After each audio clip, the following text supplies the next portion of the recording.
Ngayong araw, maglalaro tayo ng Minecraft at may nagpa-challenge. Ang challenge sa akin, bawal ko banggitin ng letter M. Ang goal ko dito para manalo is maghanap ng emerald.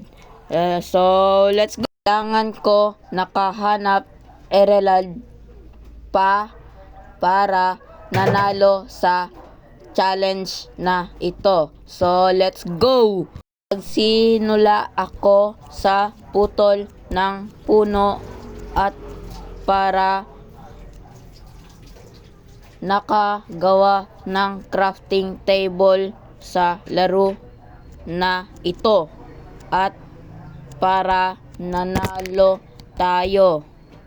So, let's go. Kung isang beses ko nasabi yung bawal na letter sa pinaka may M na ko nasabi, so bye-bye, talo na ako. Bye.